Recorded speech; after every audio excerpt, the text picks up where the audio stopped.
Welcome to the Perfect Partner Podcast, a show for those of you who have not given up on love despite its challenges, where we have those productive but difficult conversations about topics that can really hurt your relationship. I am your host, Erin F. Darton, and I am an emotional intelligence and relationship coach, and I am on a personal journey. I really think it's my mission right now, my purpose right now, to help you understand the importance of emotional intelligence in building and maintaining healthy romantic relationships. Today, we are talking about codependency and abandonment issues and how to heal from those in order to strengthen your romantic relationship. For today is Nathecia Bruggs. She is a licensed clinical social worker, certified trauma and resilience practitioner, and social media personality. We're going to get to that. She works as a mental health therapist at an outpatient mental health clinic. There, she serves as a professional guide, aiding those who struggle with depression, anxiety, and other severe mental health issues. She uses not only her professional understanding of human development, trauma, and human behavior, but also her personal experiences of childhood trauma, failed relationships, and self-esteem struggles to equip people with the tools to look deep, learn themselves, and grow. I love that. You know, we're all about that over here. Outside of her professional and social titles, she is a woman of God. She believes no matter what we may go through, God is always present to help. Amen. She has a natural ability to draw you in and make you feel seen. It's commonly shared that her impact fills you with direction, clarity, and overall feeling of empowerment. Nee, thanks so much for joining us. I'm so happy to be here. I'm super excited. When you reached out, I was like, girl, let's do it. Let's do it now. And I don't know how we've been following each other all this time. I've been looking like trying to learn how to beat my face like you. Still clearly not there. Because I spent hours not hours, but I spent a long time in the mirror and I still come out looking regular. But I'm going to get there. But I'm saying is, right, I've been looking at your YouTube channel. If y'all don't follow her YouTube channel, y'all want to learn how to beat a face, this is the person that you need to watch, okay? This chocolate Barbie over here. So I'm saying I had no idea that you were a therapist, that you were in the mental health space. And I'm like, I love this. I'm like, well, let's have a conversation. So I invited you to be a guest. And almost immediately you were like, I want to talk about codependency and abandonment. And I'm like, okay, let's do it, right? I like people to talk about things that they're passionate about, something that they, feel really strongly about, and so that we can have a really good conversation. So this is how we got here. I think this is the first time where I didn't come up with the topic. Everybody else, I reached out to them specifically because I kind of knew their background. I knew the work that they did and all of that. With you, I was like, let's see what happens, type of thing. And so this is where we are. And I love it. Yes, I do too. Now, I don't know if did I ever tell you how we ended up meeting or how we got connected? Do you remember that? I think you told me it was through a mutual friend. There you go. Yeah. So you told me that, but I still had no idea. And that's so crazy too, because when you said, I was like, dang, I guess I don't talk about it or what? Like, I don't know, girl. I'm learning to, and I think women, specifically Black women, we are, what's that word, multi-dimensional, right? So I'm learning to not really just box myself in one thing. So when you are creative of a lot of things, it's hard to really introduce yourself without, saying, oh, I do this and oh, I do that. Listen, that's true. I feel like it depends on who I'm talking to, is how I introduce myself in terms of what I do. And I think social media is just I don't use social media for all aspects of my life. So I actually, I meet people and they have no idea that I'm an attorney. And I am. I just don't, right? It's not, I never write Esquire behind my, somebody asked me that, like, you never write Esquire. I don't. It's one thing that I do. Yeah, I don't, like, at all. Most of the time, I don't tell people that, right? So I definitely agree. Look, it don't matter. We here now. I know now I'm about to be all in your business because most of my close friends are in the mental health space. So welcome to my circle, because that's the people that I see. I love y'all. That is true. Y'all are so needed. That is true. But you fall somewhere in the middle of that too, because mental health embodies a lot, and with your background in relationships, mental health play a big part in that. And then your expertise is emotional intelligence. That's a big part of mental health. So, girl, you in the mix right with us for real. I am somewhat, but so there are times where I have conversations with people and I'm like, oh, you need to go see a therapist. I can't help you with that. Like when I realize they need to work through their past Yeah. issues Yeah. and figuring out how they got here.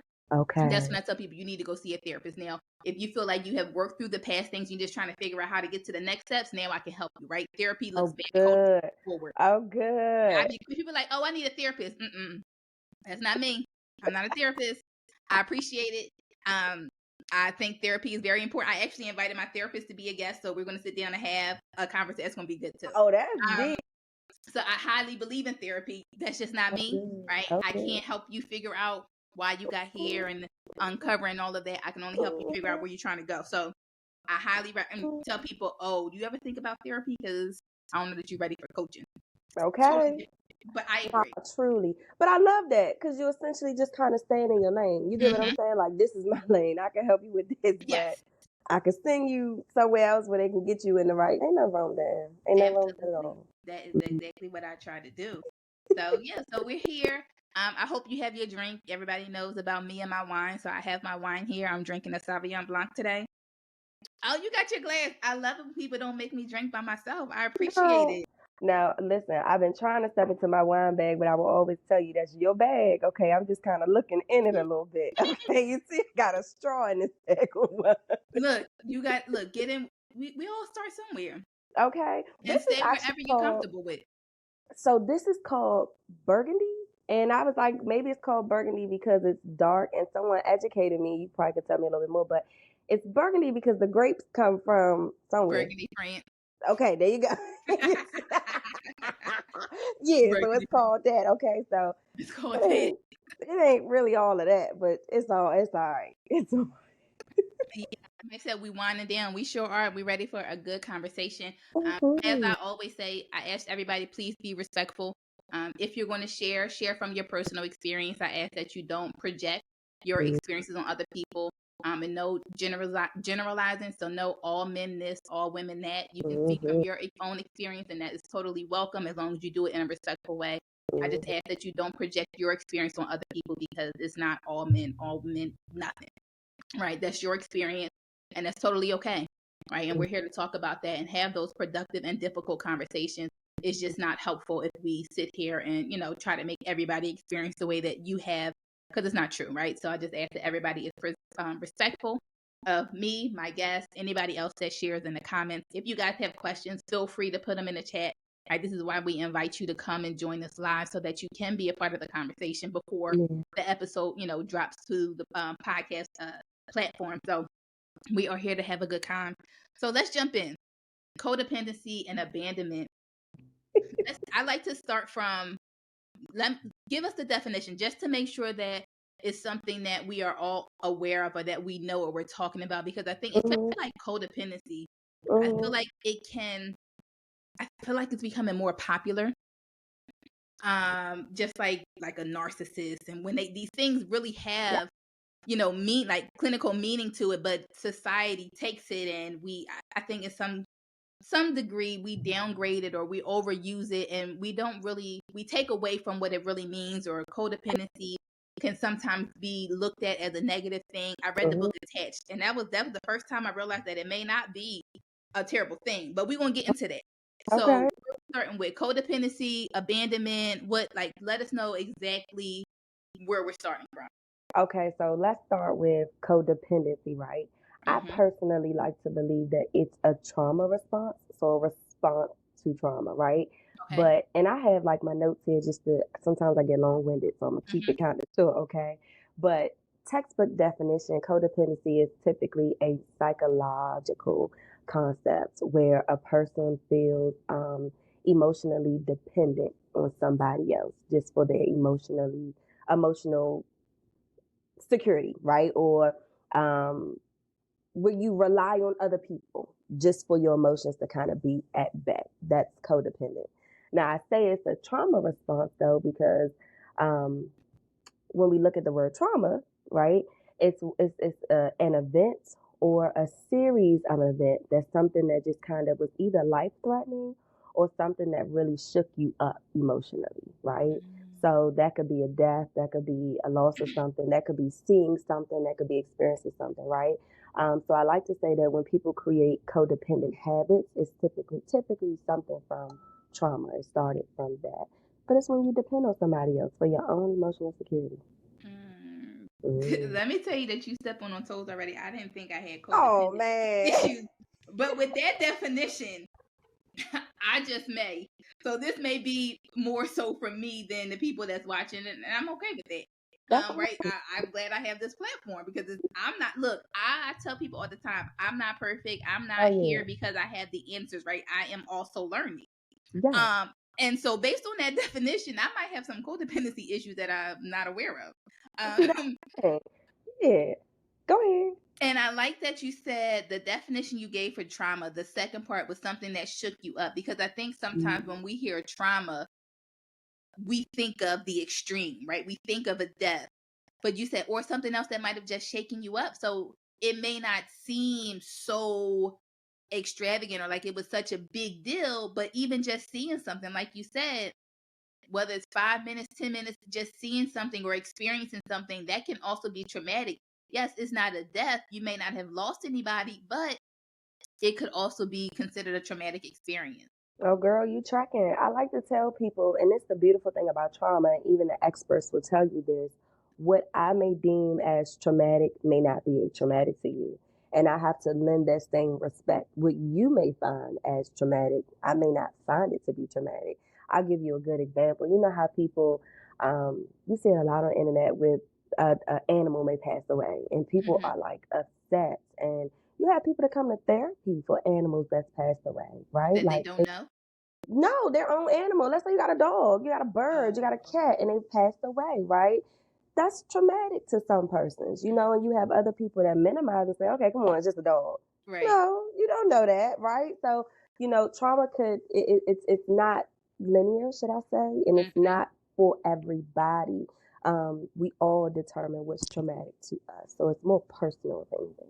And I think that's important to learn. I think that's something that I had to learn in Okay. my own therapy sessions, Mhm. because I feel like I'm definitely blessed. At least I don't think I had a traumatic childhood, right? I don't think that I would say that there was like, I was fortunate enough I never experienced like abuse or sexual abuse Yeah. or a lot of the things that I think we think, at least maybe I thought of when I thought traumatic, right? I've never been Mhm. abused, or right, I come from a solid 2 parent household, or so I think I've always felt like, oh well, I didn't really have any trauma, like I'm okay. And then I Yeah. got in therapy and I was like, oh, I do that because of this. And so that whole shaking up thing that you just said in your definition, I think that was definitely me. Like, yeah, no, Mm. I didn't have something that was, I guess, more severe, but Mhm. the impact can still be the same.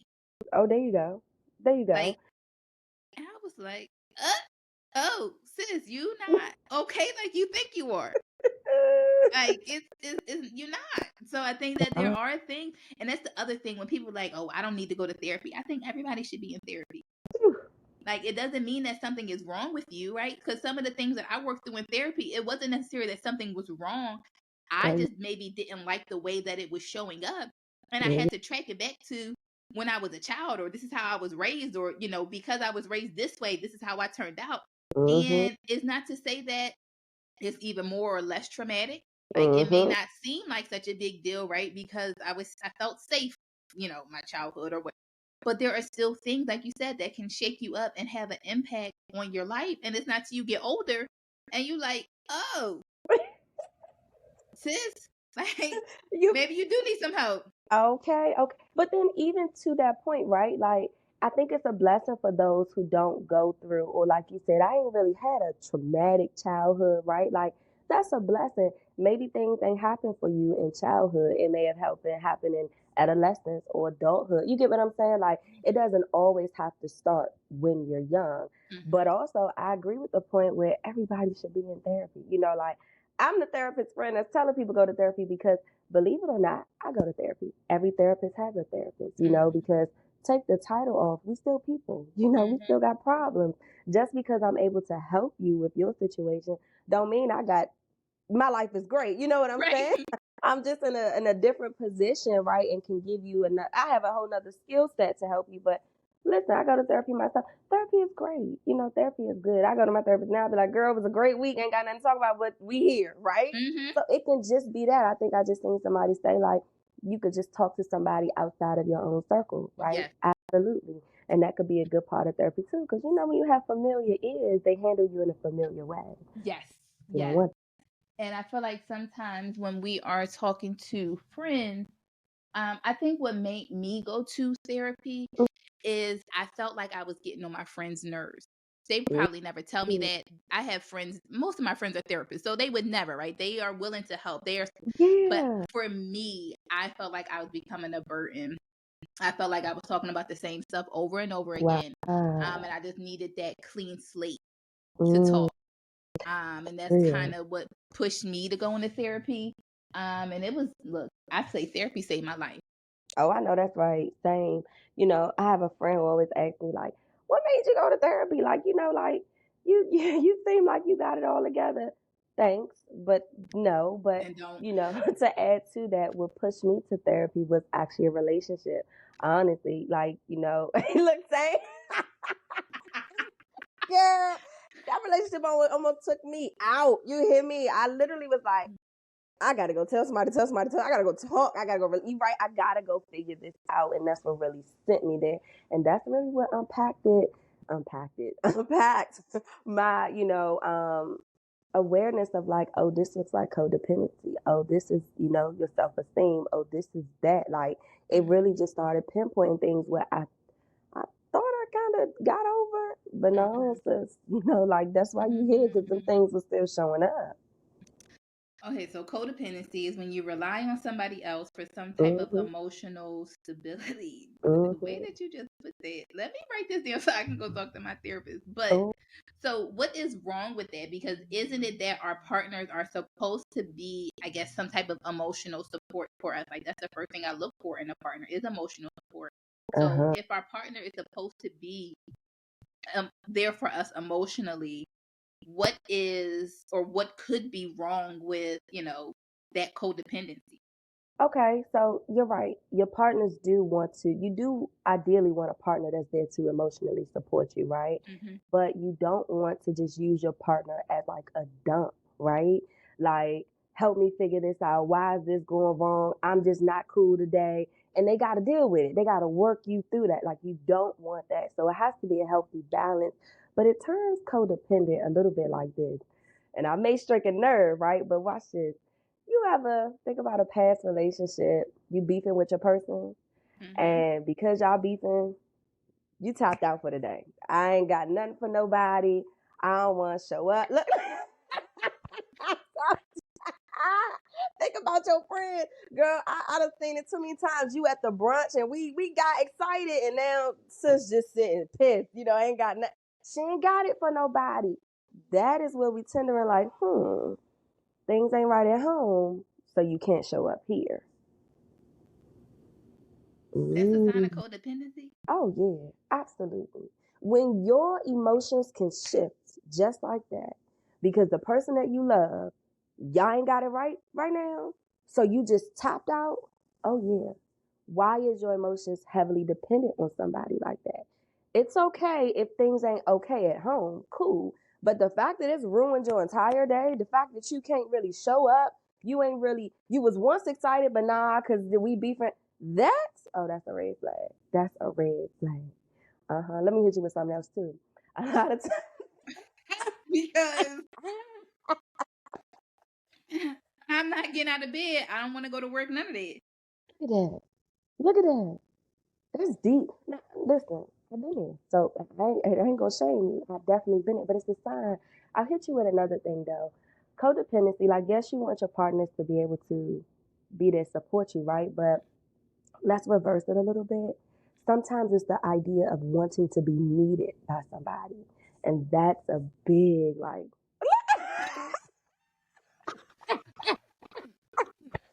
I wasn't expecting this today, y'all. This is not how I knew this conversation was going to go. But all right, I'm here for it. Come on. That's why I'm talking. I'm gonna keep my notes right here, though. Right? It's like needing someone to desire you, or wanting to be needed, by a person, right? So it kind of looks like I just want somebody to appreciate me. I just want somebody to love me. I'm just trying to show people I'm there for them. I'm just trying to show, like, if you ever need me, just call me. I'm trying. Hold up now. Why you need people to need you so much? And internally, it sends us this message that more people need us. They take from us. Okay, we good. We doing something good. It validates us. Why you need that? Why you need somebody else to pull on you like that? What's up? So because let me tell you what I'm thinking, right? I'm gonna be completely transparent, right? Okay, tell And me. this wasn't even what I was thinking the first time you just said this, but that definition, it made me think about, because right, there was a guy that was interested in me, and my friend was like, well, what's wrong with him? And I'm like, but every time I ask him how he's doing, he's like, I'm great. Like, literally every single time. It don't matter what day, what time, he's always great. Yeah. And my friend was saying, well, what's wrong? I'm like, he's always great. He doesn't need me. Like, I don't know how I would fit into his life. Look at that. What? But see, because honestly, and we all struggle from it, though. You've built your life as, the more that I can do, the more that I can show up, the more that I give, that's my value and my worth, right? So when people need you, it feels like, okay, like I'm doing what I think who I am and being who I feel that I am. But I'm going to tell you something, and this might sting. That's one of the main reasons why we are so exhausted. I was going to say, because then if let somebody call me, now I'm stressed out. You hear me? And overwhelmed. Overwhelmed. It leads to exhaustion, right? Because now you become this crutch. Now people need you, and you feel like, damn, I need somebody. But did you set up the play like that? And you don't even know that you set up the play like that. Oh, sis. Let me tell you when I realized I set it up like that. When I got to my first therapist, or it might have been the second one. Okay. And same thing, right? I feel like everybody needs me, but nobody's there when I need them. And my therapist was like, well, what you need them for? And I was like, I don't know. Why it take you off like that? Why was your reaction like that? Like, what was that about? Because I think for me, now we in therapy, yo, but it's cool. I'm okay. I'm okay. No, I'm okay. I'm totally okay being in the hot seat. I'll be the, if I want people to be, I'm okay with it. I'm associated with you, don't you? No, it's okay. I'm really totally okay. What was your question again? I said, why was your reaction like that when she asked you that question? Like, well, what do you need? And you was like, why was that? What was that about? Because I don't think I needed anything. It was just the fact that people always call, because like you said, this is how I set it up. I didn't realize this, right? This is how I set it up I see my value based on how I can help people. But then when people are, constantly calling and all of that, and then now it's like girl, you stressed out. You there for everybody else. So what about you? But I don't think I really necessarily needed anything like tangible that I could have identified. Well, see, and I think that's what leads to the other side of this thing, though. Like, we all need something. And I like to say the strong friends really do need something, because that's what it is. Like, when people are calling on you and needing something from you, they see you as the stronger person, like the more equipped and available to be able to help this. And that's cool, right? But the poorer will get empty at some point. And how do you fill that back up? And sometimes you're not going to get it from the people that keep taking from you. Right. So we have to identify, what do we need? I'm telling you something. That's where this codependency kind of come back to. A lot of people who are codependent can't even tell you what they need. They have no idea what they need, who they are, how to give it to them. They have no idea, because, and this is where I'm getting my own lane, right? You spend so much time giving to others, assessing, pinpointing. Okay, this is where they can go wrong. I can fit in here. Okay, this is what I know what that's about. You spend so much time. assessing other people, that it takes all the time off of you. It just takes, you don't have that time anymore. So let me tell you, I was in a relationship for 5 years, okay? And in that relationship, I like to say I wasn't the best partner, but I was a damn good partner, right? But I tried to meet all of the needs of that person. I mean, I try to become everything, right? Unfortunately, I centered my life around them. Like every move that I made, every decision that I was making, I kept us in mind. It was us. It was us. It was nothing for me. It was always us. That relationship ended. I mean, real bad. Real bad, right? And I remember I was sitting and I was like, I have nothing. This person that moved on, right? Car, house, car, place, money, job that I set them up with. They're great. And here I am like, okay, page 1 of my book. Where do I start? Right. Why did you invest so much in that person? And here you are and you have nothing. That showed me my identity was fully in that relationship. That's codependent. I was fully in that relationship. So when I became by myself, and now I got to learn me and figure out, well, hell, what do I like? What do I need? And what do I want to do? And how we can give all the tools to everybody else, but then when it comes to giving them to yourself, girl, shit like calculus. AP count, okay? It's difficult. You give it a, it's difficult. But it's something that we have to be aware of because we can lose sight in these relationships where we focus just on a relationship. Like, no, you gotta. It's a partnership. So yeah, you can look at them, but like you leading the way too. What about you? No, that absolutely makes sense. I'm quiet because clearly I got codependency issues that I wasn't aware of. Like Oh, and clearly. that's okay because I like to say that when we are growing, the first thing we need is awareness. And if you now become aware of something, that's a what people like to say, like that's a up. That's an advantage. You just now became aware of something that you was not aware of. Oh, you're unstoppable now. You And get what so I'm saying? yeah, and that's true. And so I will say that whole same thing, relationship ended and kind of had to find myself. So that part I've worked through. I Okay. think what really was a trigger for me, I was watching one of TD Jake's sermons, Okay. and I can't remember exactly which one it was, but he said something along the lines of like, when you are dependent on somebody else to give you something, like kind of like you're at their mercy, right? Mm. Because if they don't give it to you, what are you going to do? Oh. And once I heard that, like I watched it so many times because at that point in my life, like I still was expecting my partner to make me happy and my partner to complete me. And when he said that, I was like, so sis, you just not gonna be happy for the rest of your life or until you get in Oh. another relationship, when who knows when that's gonna be.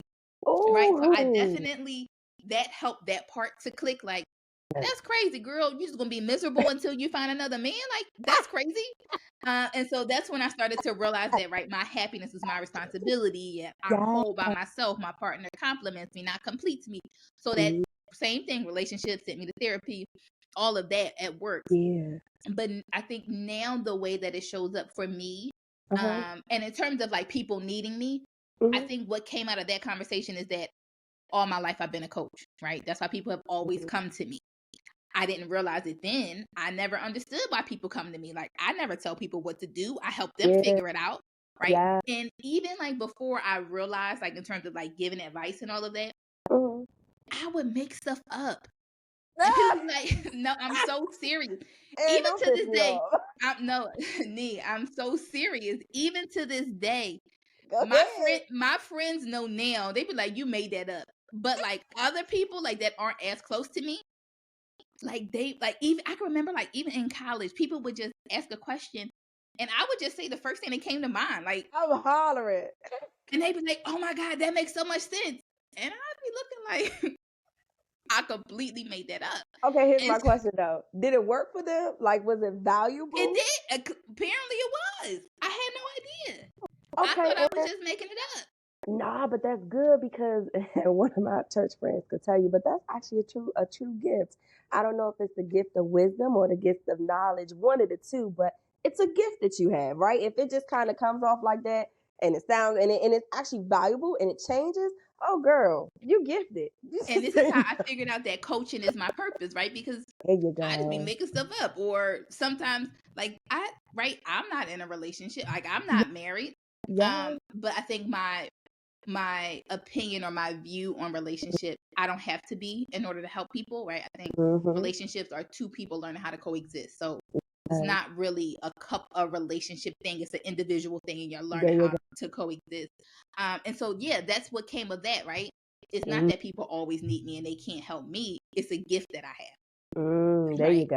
My There you happiness is my responsibility. But now, go. if I'm being honest, right, the first part of the codependency issue, I just realized what you said, is when I'm stressed out. Okay. When I'm stressed out, when I'm overwhelmed and all of that, that is something that I look for my partner to relieve for me. Like I Oh, can, if I'm being honest, right, I yeah, have been in yeah. therapy Uh-huh. recently, Uh-huh. and I have a whole lot of new changes going on. Yeah. And my therapist asked, like, what are you going to do about it? Call my friend. What if you're not Yeah. like what? And this is not even just on no sexual stuff. Like emotional support is Yes. really, really important to me. Yes. I understand Yes. why, like based on some of the things, the way I was raised, and all, emotional support Mm-hmm. is really big. Mm-hmm. And they're like, well, what if he's not available, right? Because right now I'm not. We're separated at the point, right? We're not physically in the same location, Mm-hmm. and I'm stressed out. I'm overwhelmed. Mm-hmm. Like I don't have a solution. And so when you said when you relying on somebody else, I'm like, well, dang girl, you just gonna have be Mm-hmm. codependent for how long? Nah, but what? Let me answer this to you because I wrote something down: signs of codependent people or Mm, behaviors, and you just touched to something that's relevant for right now. You know, the fact that you reach out to other people. Now, I'm gonna be honest. Sometimes it's really hard to think your way through and figure. mm-hmm, Like sometimes you need the people to ask you the questions to calm you down. Like I'm not gonna say you don't, right? mm-hmm, But a big part of that is simply just a lack of trust in yourself, honestly. mm-hmm, Like when you are emotionally stimulated and overwhelmed, right? So much is going at that time. You need somebody else to either validate you mm-hmm, and or think this through for you, right? But it's a crutch a little bit, right? Because you mm-hmm, never use your own skill to do it yourself. So mm-hmm, I'll tell you to solve that problem, Aaron, you got to start just kind of trusting in yourself. I'm gonna say we have lost trust in ourselves just through experiences in life, making mm-hmm. decisions, making the wrong choices, making mistakes, failing, we lack telling ourselves we're gonna do something and we don't do it. Like Mm-hmm.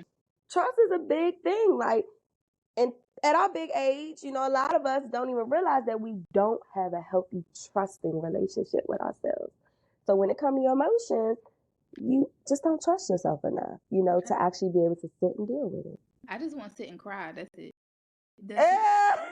But no, but that's it. I just want to cry. Let me just cry, and then that's it. I don't want to deal with them. I think I'm not supposed to. Me, the emotional intelligence coach, right? And I just had this conversation a couple weeks ago with my therapist and my Uh-huh. therapist friends. I feel like I'm not supposed to have any negative emotions. Oh. I understand the situation. I understand what it is. I feel like if I understand it, I'm not supposed to have these feelings, which is Oh. crazy. Oh, Absolutely Aaron. crazy. All right, side note, just to go a little bit, just off subject. What's your sign? I'm a Leo. A Leo. Okay. Mm-hmm. So that is little. I don't.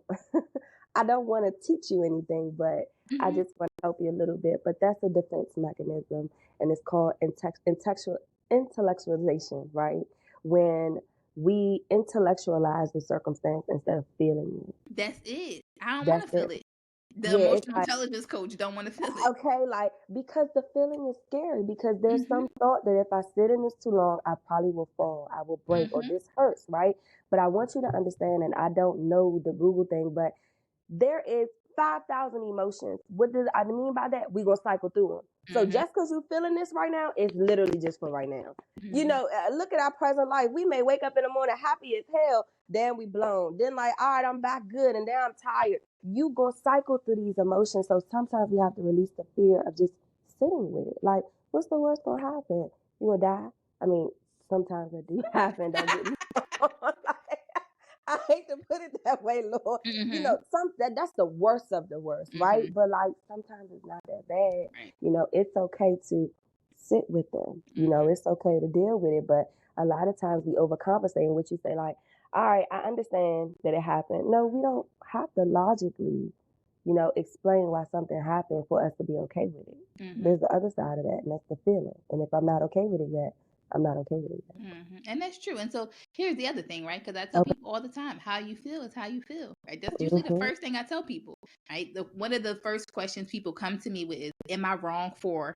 And they explain, right? Am I wrong for feeling like this?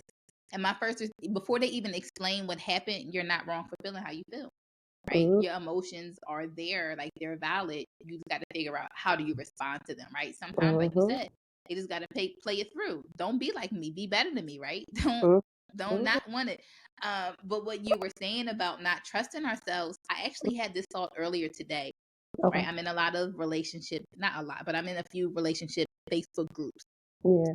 And the amount of times I see people post like, I need your opinion. I need your thought. Today, one post was so long, I couldn't even read it. Like this person, they posted it anonymously.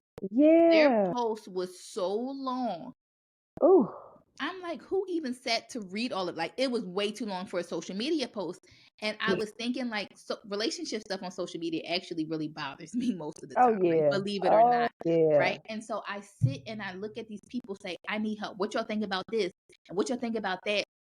Most of the time, I don't respond because the dangerous part is you are asking these strangers, thousands of strangers, their opinion about a little part of your relationship or your situation, and you're saying, what does this mean? And so one post, like they'll say, oh, he did this, what does that mean?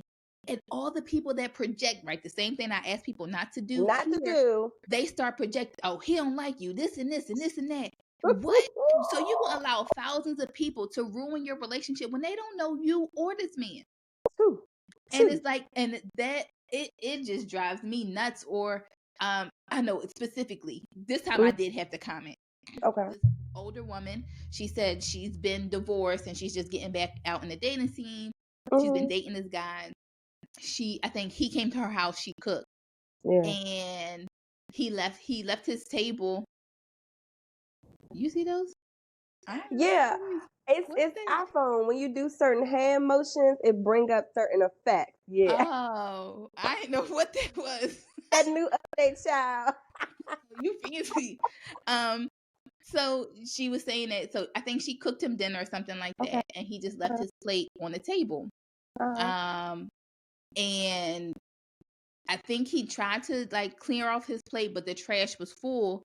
So he just left it on the table and went to go sit on the couch. And so she was saying, like, you know, what do we think about him? One, not offering to take the trash out once he saw that it was full, and then leaving his plate on the table. And so first my comment was, I mean, I would have just asked him to take the trash out. It's like, I would have just asked him to take the trash out. And so somebody responded to me like, but that's just common decency. It's given that he's just there to see what he can get from her. Da, da, da, da. And I said, that is a huge assumption to make, that he's there to get what he can get because he didn't take the trash out in somebody else's house. I said, that's a huge assumption to make versus maybe they were just raised differently. Maybe he's not what we would consider a gentleman to offer to take somebody else's trash out. She said they're not in a relationship. They just been dating. So I said, that's a huge, and to assume that because he didn't offer to take the trash out, that he's there just for sex, that's a big assumption, right? And so people put, when they're out here asking for relationship advice, if that woman had to listen to that person and went to him and said, you that's there because you wanted to have sex, what? Right? And I think stupid. Right. And Truly. I think it causes so many unnecessary issues in a relationship when you don't have the ability to process your emotions and to know how to feel on your own. Right. That's when I Mm, tell people like, oh, your relationship go, you give advice. No, I don't. Because I don't mhm, have to live with it. Right. I'm here to mm, help you figure out what you're supposed to do. And so that's mm. really what I want my Facebook group to be about. This is not the place to come here and say, what y'all think about this? So did it, that's not Yeah, it. Right. I really yeah, want this to be a space, like my community to be a space to help you figure it out yourself, yeah, because we're not going to be there the next time you need advice. yeah. And you shouldn't want these hundreds and thousands of people projecting their issues on you. Yes. And I And so, mean, yeah. that's the danger of like social media today, present day social media. It has really taken away everybody's brain. Mm-hmm. And you putting on somebody else's brain. Honestly, you ain't even thinking about it, right? And that's why I don't like certain relationship pages or like following relationships or getting to, because it's not ideal. You get what I'm Mm-hmm. saying? Like it's not ideal, and it you gonna sit here and ask somebody for advice or what does this mean? And you got people that's coming on with purple sunshades on, clear sunshades. They are only seeing it through their lens. They're not seeing it through yours. So you're taking away your own ability to assess, to Mm-hmm. figure it out yourself, right? Why you gonna ask somebody a question like that? But I'm gonna tell you this, just to go deeper than that. A lot of times when people are seeking the thoughts of other people. Sometimes, when because you've lost, one of the reasons why you don't trust yourself is because there's never been people around you to validate what you're saying. Mm-hmm. We got to go back to parents, just parental figures or people around us. Like, you know, they may have always stay in a child's place, or like, no, you don't know what you're talking about, or well, mommy, I feel this. We ain't got no right for no feelings right now, stuff like that, right? Or Mm-hmm. never really picked your brain, or never really said like, oh, you thought that through, that was well. You ain't never been able to build the confidence or the Right. trust in yourself from somebody that you love telling you that. So a lot of times we seeking it. You get what I'm saying? Like, can you please validate this, because I don't know. I'm gonna tell you this today. If you feel like it's the right thing, I mean, nothing beats a failure, you better try. If you feel Mm-hmm. like you're right, you're right. If you're wrong, okay, now you think about it or do it another way. You get what I'm Yep. saying? Yep. Can I go back to your point though? Because you said something, and I gotta touch on this. Bishop T.D. Jakes, right? Mm-hmm. When he said that, what did you say? Something about you are at the mercy of others. Yep. When we talk about people who their emotional security relies on another person, right? Codependency, you don't even know the amount of abusive partners you draw to you. Mm-hmm. The people that are emotionally manipulative and immature that you draw to you based on the fact that you are walking around trying to satisfy people and be there for them, right? You don't, people see you before you see you. And Right. you have those vampires that's, oh, I'm about to, right? So now you are at the mercy of somebody else because they can play with your feelings. They can Mm-hmm. play with your head. They can get in your mind, right? They know all I gotta do is say one thing. It's gonna switch all of this up. They know you too well. You get what I'm saying? Like, you become vulnerable. The more that you allow your emotions to rely on somebody else, you put yourself in a vulnerable spot to be used. And that's why these narcissists come around. That's why these toxic men come around, right? Or women, whatever, because it go both ways. Yep. Because they see your vulnerability. Oh, okay, all I gotta do is say this and you gonna give me this. All I gotta do is do this. All I gotta do is shut down. Oh, and people do that in a minute. Stonewall. All I gotta do is shut down. You're gonna be on my line. You're gonna be calling me. Let me do something. You ever been something like this? You present a problem to somebody, and before you know it, they done flipped it so fucking well, you apologizing. Don't make yourself susceptible to that. That's dangerous. So you have to become aware. You have to understand how your emotions are operating. When your emotions can be so easily triggered and affected by somebody else, it can really lead you down to a dangerous path of people really using and prying on that. And it will weaken you, for sure. Okay, so then how do you make sure? I have two questions. The first one is, Mm-hmm. how do you make sure that you don't end up right in that vulnerable state? Like, and like, so I'll ask both of them, then you can answer how you want. Okay, How do okay. you make sure that you're not in that vulnerable state, but at the same time, making sure that you're still open for the right person, right? Because we also want to make sure that we are not building a wall for somebody that is genuine and all of that. So, like, where's the balance? Like, what do we do, right, to protect ourselves, to make sure that we're not manipulated, Mhm. but also make sure that we remain open for the right person? You have to do the work. And a lot of times, like, people, we say this and we don't know what that means. Like, just look at your history. That's just there right there. Mm-hmm. If you find that you have a lot of failed relationships, and when you look at the end of it, like, well, what went wrong? And what do you feel like, why, what's your senses of it? Where do you feel like people are doing to you, or what they did to you? Or what, you have to look at those patterns and say, okay, well, what can I do? Did I not trust myself? Did I not read this well? Like, you really have to do the work. And a lot of times it's going to take for you, and I'm a stickler, you got to be by yourself. Like, Mm-hmm. you Yeah. have to be by yourself. It's the only way. You see it too often. People would jump out of one relationship and hop right into the next one. You have no time to figure out what went wrong. You just chasing after what this potentially could, how it could fix you. Now you looking for somebody to love you, and you don't even know how they could love you. You ain't took time to figure it out. You Yeah. looking for somebody to make you happy, and they can't do it because you don't even know what's gonna make you happy. You understand? So honestly, Erin, so that you're not susceptible to these things, you have to do the work. And I'll tell you this, we end up living in a day now where everybody's like, go to therapy, go to therapy, go to therapy. But I'm gonna tell you this, if it's not okay, if you don't want to go to therapy, you have to surround yourself by people, right, that have the answers. Look at their lifestyle. Look at what they got going on. See what you can get from them. You can't keep going to daggone Jasmine, or give me another name, Abigail, your girlfriends, right? And they in the same daggone space, you right?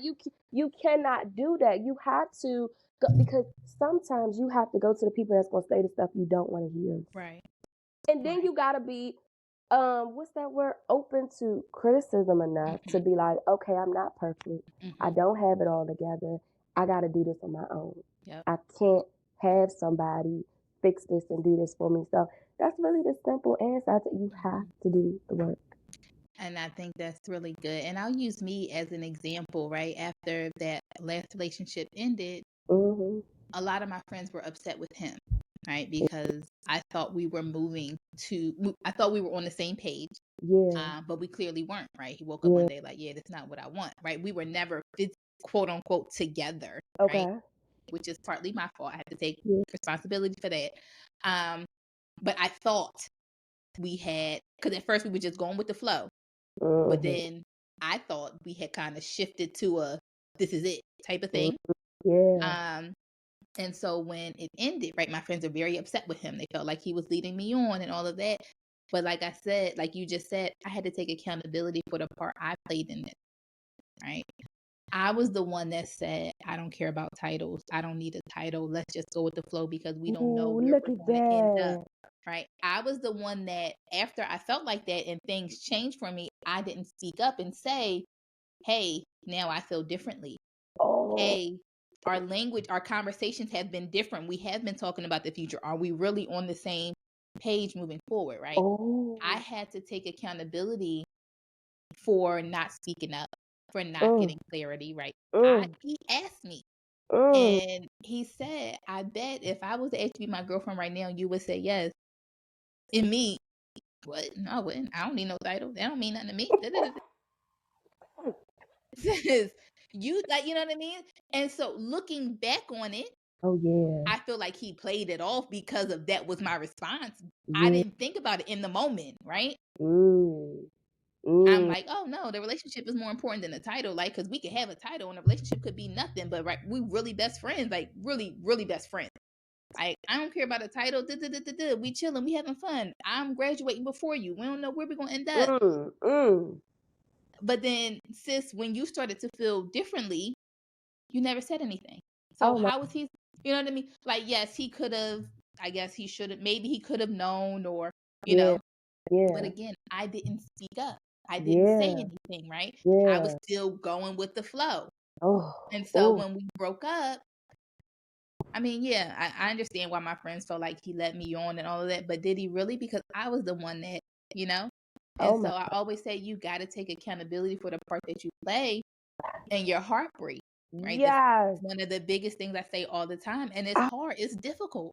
ooh, It's easy to blame the other person, but when you continue, like you said, when ooh, you continue to blame the other person, you never learn to grow, ooh. right? Oh, So, you know what? Girl, I'm sitting here like, yep, fire, fire, fire. No, you dropping gems. We've been there. I learned it was kind of like, because I've done that too. It was kind of the safe way. I would say that before you can even reject me and tell me what you don't want or if you want me or not, I don't want nothing from you, right? And then, dang, here I go. That's my man. You get what I'm saying? But one thing I learned about guys, they will, if you lead with, I don't want nothing, I promise you, y'all could be damn near act like y'all married, showing up as if y'all married. You said you ain't want nothing. That's stupid. It gets on my nerves, but it's true, right? But I'm gonna tell you the moment where you gotta take accountability. For me, when I did the reflection, I kept learning that you are settling. Like things that come your way, you see already that that's hmm not necessarily what I want. Yep. That's not necessarily what I like, but I'm settling for it. You hmm knew initially that didn't meet your need. You knew initially that wasn't what you wanted. Y'all wasn't on the right path. It probably wasn't gonna work, but you settled for it. And now you mad that your heart fucking broken. Now you mad that they can't give you what you want. Now you mad that they not tracking the way you tracking. Now you mad. Like, come on now. So again, you have to recognize the part that you're playing because a lot of times it ain't just all of them that's hurting us. There's a hmm part, and I'm gonna say it takes another level of like growth and openness, like openness and honesty with yourself to be able Yeah. to say like, okay, this is a part I play. hmm Yeah. And I think it's important. And my friends, I've had conversations. They're like, you always, look at like somebody will bring me something. And I immediately, we're going to talk about you, not what the other person did. And I go, Yeah. why do you always do that? And like, because you're the only person that you can control. Whew. Right? When I talk to people and they're afraid of being hurt, of course, nobody wants to be hurt. Yeah. Or they got one foot in, one foot out. And I said, that's no way to build a relationship. And I said, it's because you don't trust yourself, right? Mm-hmm. I'm going into every relationship, anybody that I really like, right? I'm going in fully me. And people are Mm-hmm. like, well, how do you do that without being afraid to hurt? I said, there's nothing I can do to prevent them from hurting me, right? There you All I go. can do is I can trust that the minute I see something that is not okay, I'm out There of you there. go.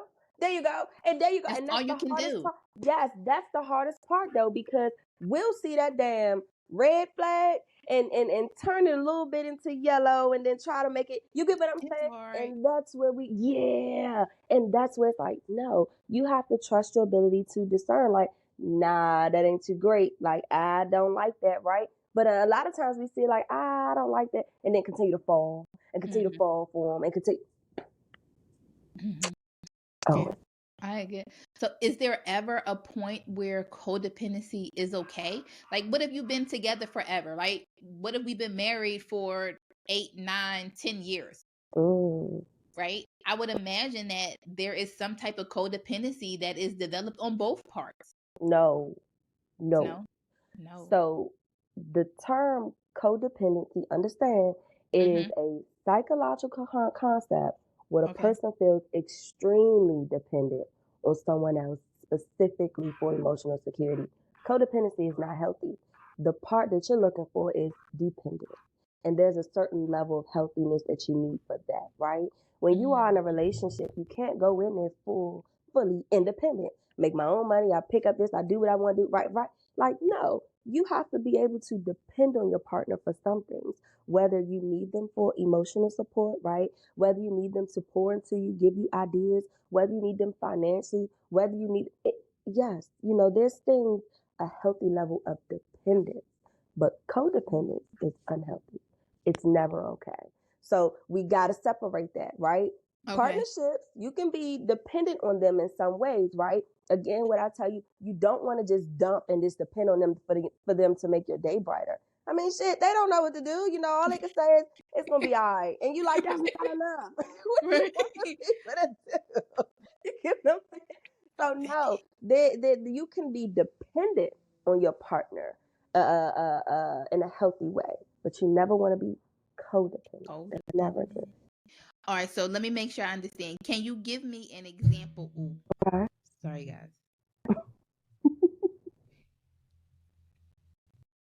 can you give me an example of when, like, give me one more example of when it is healthy to be dependent versus codependent? Okay, so let's look at it. That's a good question.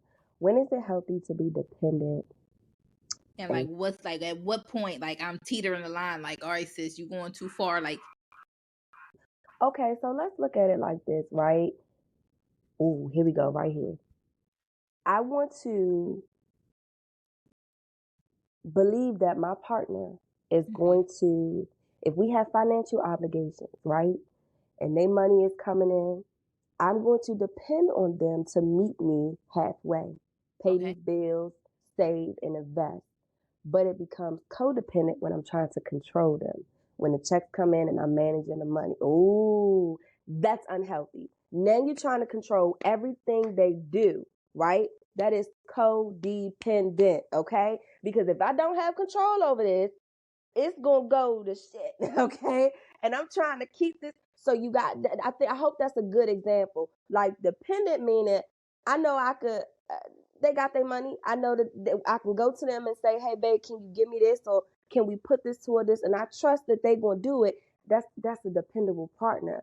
But when I don't trust that they could do it, I'm saying, "Oh, you just got a check to come in. That need to go to this. Oh, you spending your money on this. Oh, that need to go." You controlling this, right? Like why you controlling it? Why you feel like you gotta be in control of your partner's money and what they doing for the relationship? Because essentially, if it don't work out, now what? Y'all don't pay a bill. You know the money don't go. Now what? What happens then? Now y'all fussing, y'all fighting. So you trying to make sure it ain't that, but it has to be a healthy level, not a codependent. Is that a good example for you? I think that's a good example. Y'all let us know. Is that or you need another example? Let us know. Or that's just me. So healthy. All right, let's talk about like emotion in terms of emotional stuff. Okay. Healthy is emotional support is not necessarily bad, right? You can have a healthy, you could depend on your partner for emotional support, and that's okay. But Okay. when it gets to you don't know how to regulate your own emotions at all, is that where it gets to the Now, codependency? No. okay, hold on. My alarm went off, so it blocked out a big part of your question. So if you could repeat it for me, that'll help me out because I didn't get So it. I was trying to come up with a emotional example. Okay. So depending on your partner for emotional support, that's okay, right? That's Mm-hmm. just dependent. But it becomes codependent when you don't know how to regulate for yourself at all, and it's like you're just going to your partner like to dump, and kind of whatever they do with it is whatever they do with it. Mm-hmm. Uh-huh. Look at it in the terms of like reassurance, right? Like let's look at emotional thing. Reassurance really helps a lot, right? Like when a person can reassure you about anything. You're great, you're doing good in your business, our relationship is healthy, we moving. That okay, look at that. Codependence looks like when you have to continue to be reassured from them. You know, like, are we in good standing? Are we in a healthy thing, right? Like, are we going somewhere? Are we moving forward? That looks more codependence because you need that all the time. When the temperature of All your the time. relationship changes, right? You need to go back and have that conversation. We still good. Do you see what I'm saying? Right? Compared to a healthy way of this is like, no, we good. And just because we hit a bump in the road, it ain't throw up my whole mind of like, oh, I'm about to lose. Is that a better example? That one right there, that's a good one. That's a good one. So okay, I'm not gonna go. That's off topic. That's a good one, because so when you were saying that, what came to my mind was like Mm-hmm. an anxious attachment style. And I know we're not talking about attachment styles here. Is the book? No, the workbook is up there, but I don't have the actual book here.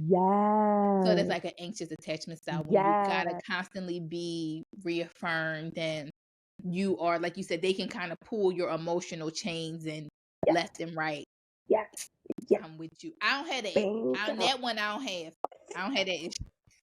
Now, yeah, but see that when now attachment is a whole nother topic we can't get in. Yeah, But that is. that anxious attachment, the bubble around it is codependency, and right in the middle. You get what Mm, I'm saying? So yeah, when you gotta keep getting reassurance because the mood and the temperature keeps changing, it's unhealthy. It is unhealthy. I got it. I'm with you. I'm with you. I'm with you. So does codependency and abandonment, do they go together, or kind of what's the relationship between the two? Yeah, so If there typically, is one, I don't know. no, it is. You'll see a lot of people who've experienced some form of abandonment create codependent habits. So think about abandonment is when you feel like somebody left you permanently. They're gone. Okay, you see it a lot in children.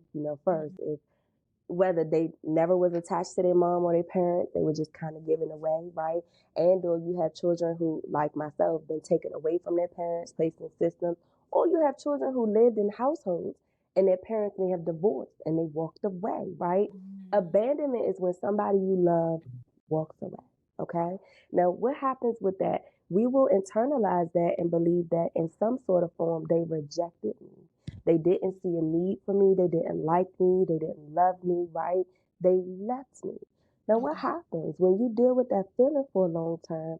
You're going to anybody that gives you the attention, anybody that shows interest in you, you're going to grab to it. You're going to grab it. You're going to hold it because in your mind, I've been abandoned before. I know what it looks like when people leave me. I need to keep this. And then it could create a healthy cycle of being codependent now because I'm attached to you.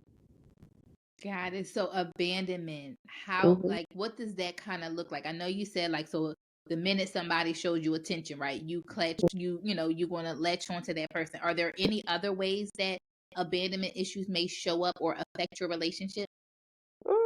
Yeah, I mean, think about okay, you can be abandoned whether at a child or you could be abandoned at any age in your life, right? Where you feel like a partner, like my partner that I felt like they abandoned me. I felt like you just left me without a trace, right?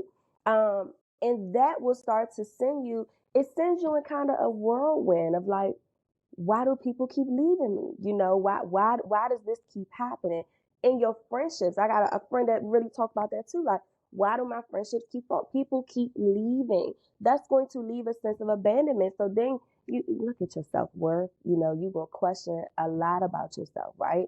So that means you're going to sometimes it go one or two ways. You're either gonna close yourself on, so you ain't letting nobody in because you don't want to deal with the pain of people leaving you again, or you're gonna Hmm. overdo it, right? I know what to do next time to keep people. It's Hmm. really those two extremes, and neither of them is good. Closing yourself off and overdoing it. So abandonment, it's a big thing. It impacts so many different people. I just to speak for myself, like I didn't have neither one of my parents. I was placed in a foster care system, and neither one of them came back to get me. Neither one of them put effort in. Even as I grew up, they were still alive. Neither one of them reached out to me and say, hey, like, how are you, right? That left this feeling like if my parents don't love me, if my parents don't want me, nobody's gonna want me. When things happen, we create these messages, right? Right. So then it looked like when people started to show interest in me, this would it look like settling on people. Oh, I don't really like you, but you like me, so let me just kind of settle on that. Do you see like these behaviors will start to create it so no, they go hand in hand. Typically when a person has been abandoned, they will create these unhealthy habits like codependency. That's very interesting that you say that. That's very interesting. I'm just thinking about, like, just different people that I've talked to, and this Mm. is this is really interesting. So do you think that this could also be abandonment issues, or trying to get people to stay? um I guess, could that also be when you see people stay in relationships longer than they should, or that they know are no longer serving them? Like, is that also kind of when that shows up? Yeah, that could be one of the ways, like if people stay in relationships that's not really serving them, it doesn't necessarily have to be, oh, because they don't want to feel abandoned or they don't want to abandon their partner. Sometimes it could just be their own, like a lot of people don't want to be lonely. They're fearful of that, like, and it's your self esteem too. Like if you don't see yourself in a better situation, you're not going to go seek anything better, right? You're going to see it as a loss essentially. So You really have to listen to a person's background too. You know, if they talk a Mhm. lot about losing people, what does that feel like to you? Right. You know what I mean? Like, and you will listen to them. Like, you know, nobody's there for me. I don't have. Have you ever felt abandoned before? You know, Right. and if you hear that right there, it's like, okay, then that plays a big part in maybe why you're failing in your relationships. I like to tell people, and it's just something I just had to learn, you know, like when people leave you, you know, the first thing you do not want to do is blame yourself for it. Hmm. You know, when you had, and that's typically the first reaction. When somebody's left, you say, well, why didn't they stay for me? Well, what about me? What could I have done to keep them? That's the first thing you do not want to do. Don't Okay. blame yourself for the choices that somebody else made. They made the choice that was serving for them, not for you. You have nothing to do with it. And I think having that mindset can help you kind of move through life. But a lot of times when we experience abandonment, we harbor into the feeling of, I just must not have been good enough. And that's not fair to you. That's not fair because it will show up in all of your relationships of you So, not feeling good enough. so how do you, I guess, combat that or make sure that that is so that, I think it's something that happens. So whether it's a parent that leaves or a partner or whomever, maybe somebody was taken away from you, right? Mm-hmm, Maybe somebody you love was murdered or whatever, right? mm-hmm, For whatever reason, you feel lonely. mm-hmm. What is it that, so you said, don't make it about you, right? You are not the reason that they left. How do you make sure, or how do you try to combat those ideas that it wasn't about you, that it's not about your self-worth, that it's not that you weren't worth? Like, what are some things that people can do if they do feel abandoned or lonely, that they don't internalize those things? I mean, again, pay attention to what you're saying to yourself. But my biggest thing too is, you know, just look at how you're viewing the problem too. Like, let's look at in terms of death. A lot of people have this, you know, unrealistic assumption about death. It's inevitable, you know. So when somebody passed away or you lose someone, you can't naturally say they abandoned me. Nobody chose to do that. It's a part of Hmm. the inevitable. So you have to really pay attention to how you're looking at it. You know, how is this thought or this message that you're sending yourself serving you? Is it really helping you to flourish and, you know, create the relationships you want? Or is it keeping you stagnant? Pay attention to how you're looking at it and thinking about it. Adopt another perspective and mindset. That's the only thing, Aaron. You know, it's not no, you know, like this, it's just not that. Sometimes it's just simple. Like we could be stuck in our own head with a lot of our issues, and we have to choose to see the opposite of that. We have to choose to see the light of that. You know, ain't nothing great about your parents leaving you, but the things I had to tell myself was that if I would have stayed with them, the life I have now wouldn't be as It great. wouldn't have been. Do you get what I'm saying? Like, and things happen for a reason. It's not my goal to figure out what that reason is. And sometimes we get stuck on that. Well, why? Well, Hmm. why? Well, why? Well, why? Hmm. Girl, listen. We ain't gonna you know, like we ain't gonna figure that out. You know, we have to focus on the now. We can't keep getting pulled back to stuff like that. But what happens when you feel like when they left, they took a part of you, right? So now I don't know who I am, or I'm not whole anymore, or like you said, maybe we created this codependency, and so my identity was wrapped up into them. So it's Hmm. like what do we do from there? I understand, adapt another way of thinking, but what, I guess, maybe what are some tangible things? Like, how do we get to that point of understanding that it's not us? Like, are there things that we can do other than, I mean, yes, go to therapy too, but are there other things that you would recommend people do if they feel like that? I would say take it back. Like, you know, find things in yourself that you do find valuable. A lot of times, you know, when we see our identity in other people, it's because they told us that, you know, we were these things, right? They fed these things to us. But you have to feed yourself these things and convince again, what do you would say the work is your responsibility. And that's my answer, you know, like you have to really figure out like who you are and without them, I do believe that sometimes, you know, when people do leave, they do take a side of you away, Mhm. right? Like I feel like in my past relationship, like the part of me that was willing to give so much and do so much, like that's gone. But the Mhm. way I look at that is like, uh, I learned a lot from that, right? do so much and be willing to do so much for people who are deserving of it, right? So again, you can learn from it, you ain't it ain't gotta be gone forever, but sometimes look at it too, like that might have been good. That could have been what was keeping you, there because you was doing so much. So some of these things are good insights. I hope I answered your question.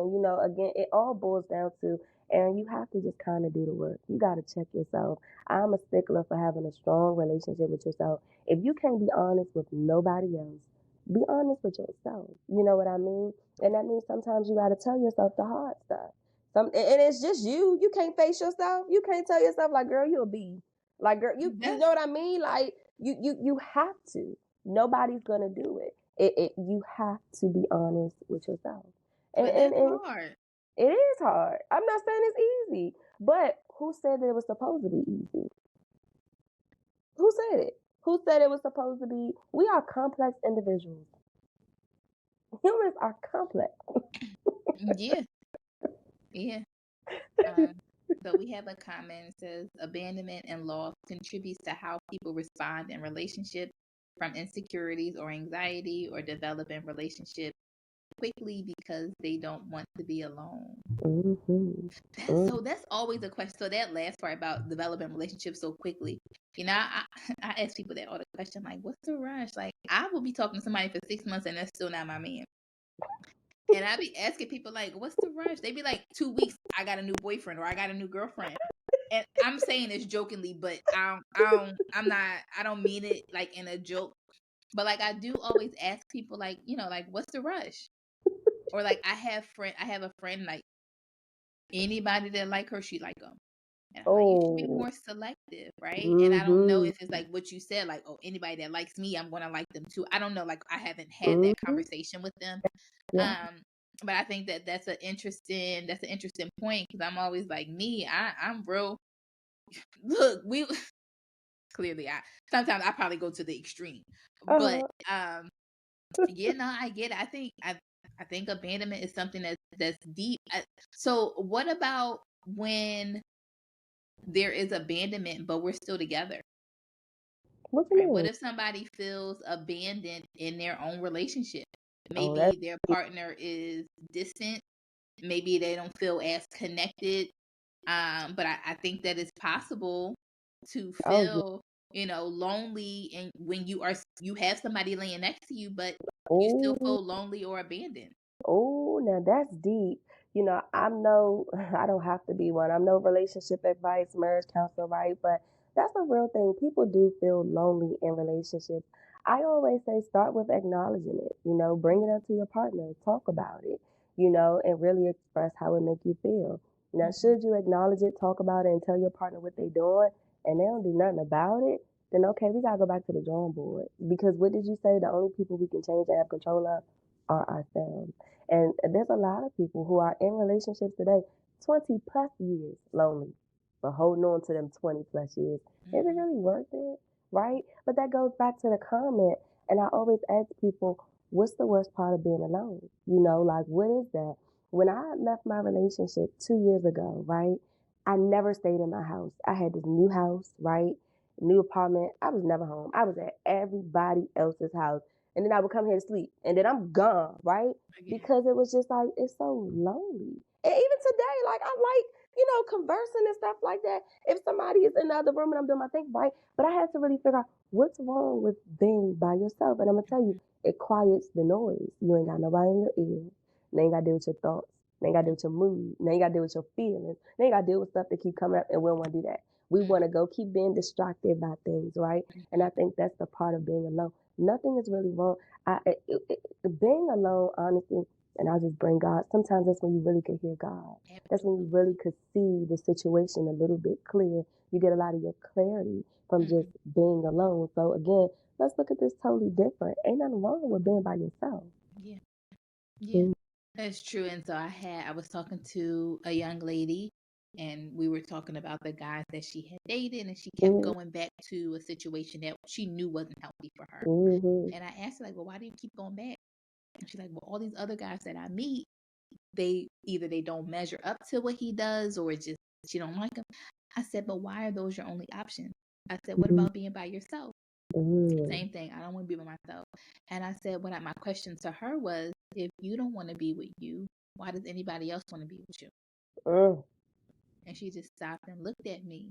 And I was like, and I don't mean it in a negative, but seriously, if you don't even want to sit with your thoughts and who you truly are, right? Your partner gets all of that, whether you realize it or not, right? Your partner, if you're truly being yourself, your partner gets the good, bad, ugly, the great, everything. And if you don't even want to sit and be with just who you are, why would anybody else want to? But I think it's the notion that society has put that if you are alone, you are not worth it. And that's not true. You're not attractive. You're not worth it. Nobody likes you. You don't look good. And I think that's why people gravitate to relationships. Like, it's the status. I ain't alone. I ain't by myself. Somebody want me, right? When it's But are you happy? Well, yeah. Are you happy though, right? And we have to move away from that, especially as Black women. I mean, we are strong and powerful, like we don't have to feel needed or wanted. So you got to be careful of the idea, because a lot of times we have this idea of what we think alone looks like and what we think it feel like. And you got to check that a little bit. Because let me tell you something, it's been 2 years. And I'm not praying to God, if it need to be longer, let it be. I sit right here with it. You get what I'm saying? I will sit right here with it, because you got to learn to get comfortable with it. You have to learn and then understand that being lonely ain't that bad. Like it ain't that bad. And it don't mean that you ain't worth it or nothing like that. Sometimes it means that you know your worth. Sometimes it means. And that is so important. So I was I was getting to know this guy, and he was a Kevin Samuels fan. And he asked me, like, was I overvaluing myself, right? And I hear this all the time, right? I'm 35. I don't have kids. I've never been married. Like, are you? And I said, no, I'm not overvaluing myself. The difference is I've done the work, right? I feel like there are some people who they have the relationship first, they have the kids, they have the marriage, and then they do the work, right? Then they do the right, which is great as long as you do the work. Like, I have one of my other guests that's coming. She just asked for a divorce because she started to do the work and she just realized some things that she wasn't okay with. And so what I was telling him is, I have been fortunate enough to do the work before getting into a marriage, before having kids. I don't know, that's on my plan, but right.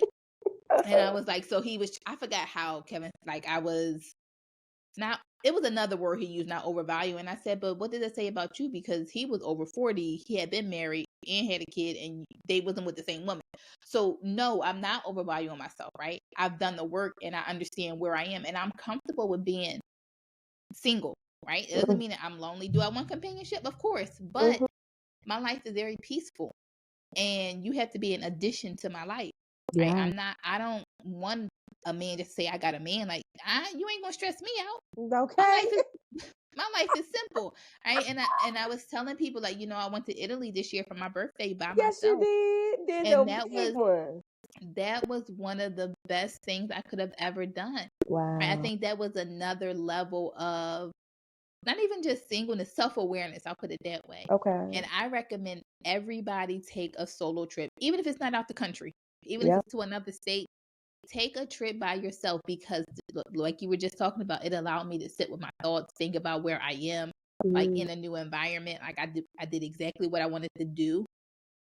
Being by myself, like, my house is lit over here. Somebody was like, anybody over 30 without kids is boring. My life is lit. Let me tell you. My life is lit. Y'all, I said, but sir, you not even with your baby mom. You don't even like her. So you can't tell me my life is lit over here. Like, it's just because it's different than what you experience, we lit over here. So, but I think that self-awareness, like you said, is very important.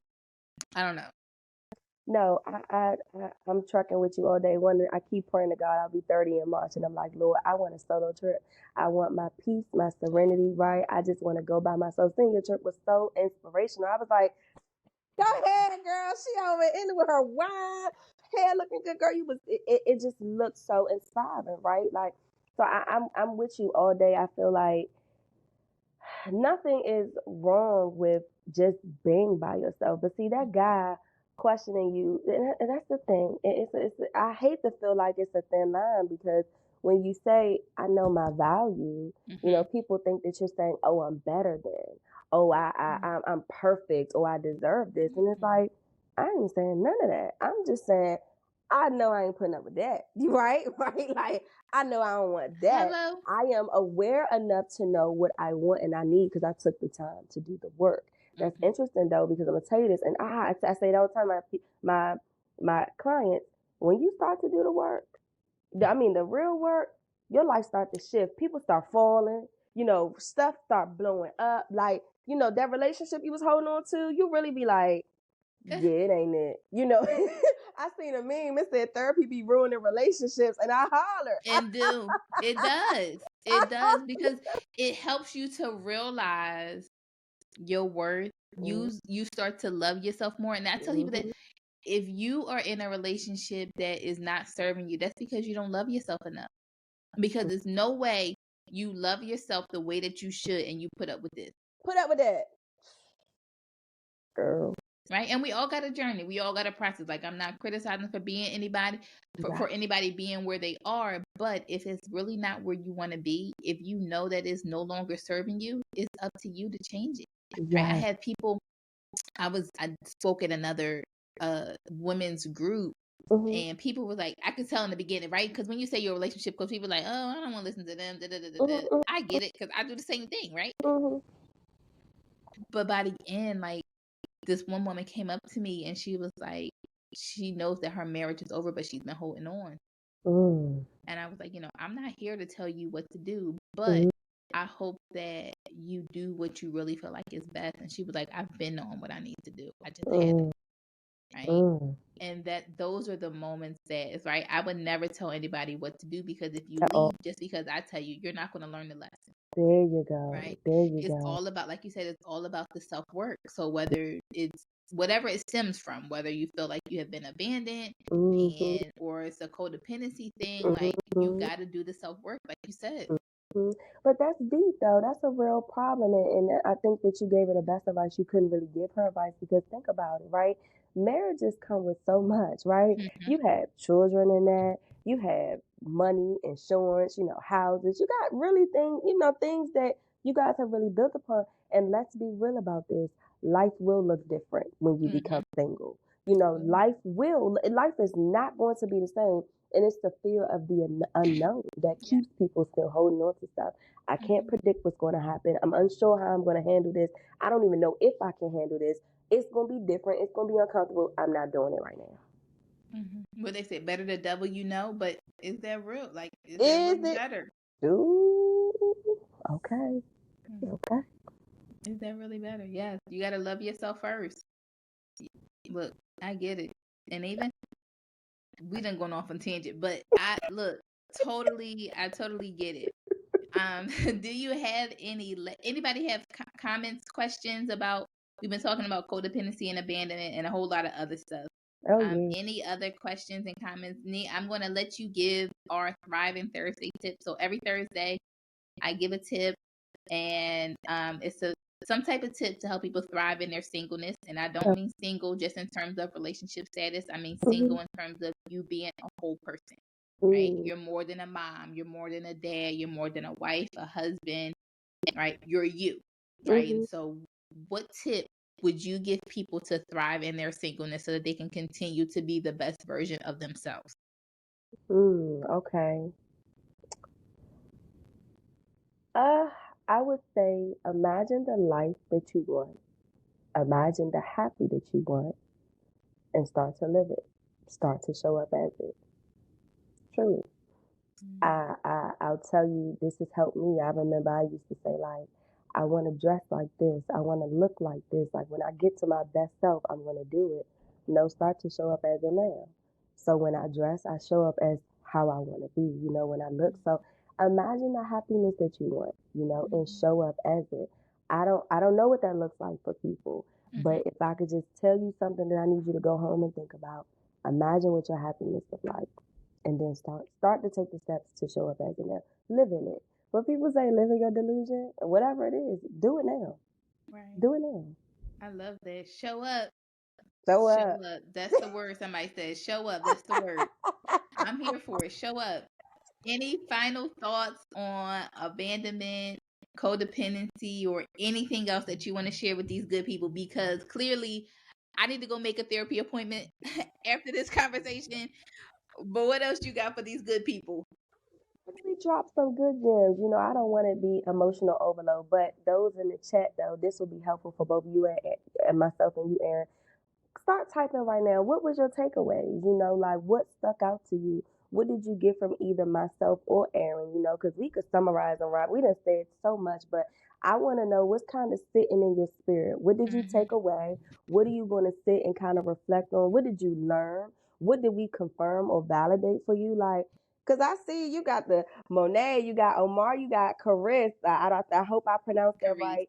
Jack Caris. I'm sorry, you got Jasmine. Y'all in the chat. So give us a word. You know, we sat here and we're so happy that you guys were here, but I mean the dialogue was going and it was such a good dialogue. So Mm-hmm. type up something nice for us. What was your takeaway?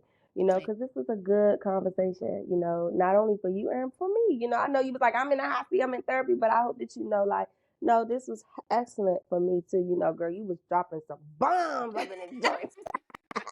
I try. So while they're typing, let us Uh-huh. know where they can find you, whether that's for I don't know that you take therapy clients, but if y'all need your face beat, y'all need to go watch her YouTube channel and everything else. So where can people find you so Yeah. that they can, stay connected with you? Yes. So I am most active on Instagram. That is my page. It's at Nene Tanae, NeneTanae. You can find me on Facebook, Instagram, and YouTube if you put in Nene Tanae.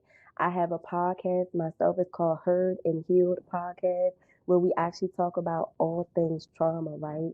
All things that I typically talk about my issues and what I'm learning the lessons from, and a lot of Mm-hmm. people relate to it on that. So go give the podcast a listen. I promise you, I probably talked about a topic, you know, that you may have went through, and I'm giving you practical advice, you know, stuff that I've learned that God has given me, but then stuff I've learned just going through life, you know, just to be better. So Heard and Heal podcast, you can find me on Spotify, you can find me on Apple Podcasts, that's where most of my viewers are.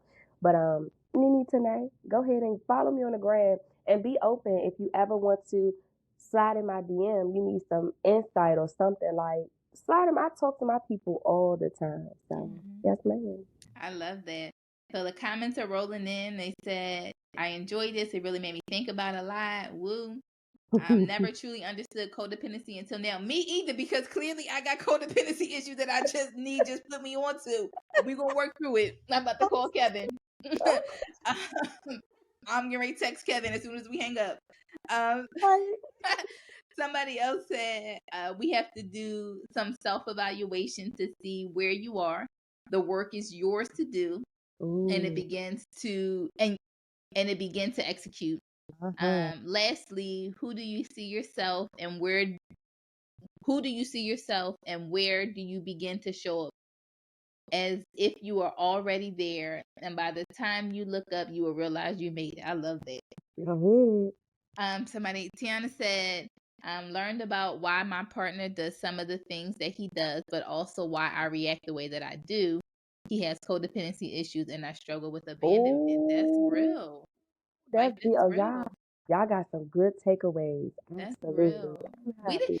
and I think that may be something that we didn't ask. Like, we talked about if we have those codependency and abandonment issues, like, but what if our partner, right, has those issues? Like, how do we show up for them? See, I don't know because I'm the professional that can recognize it, but how do you know? You get what I'm saying? That's a sticky Mm-hmm. question. How are you able to really recognize that? I don't know. You got to put yourself in rooms like this, you know? Yeah.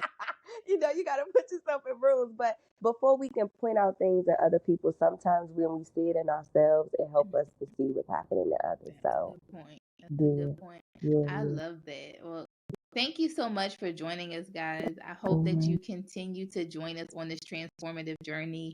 Next week, my guest is actually sharing her journey with infertility issues Wow. and how that affected her marriage, and the support that he gave or that she wished he gave, or the support that he needed, right? Because it's not Yeah. just about the wife or the woman.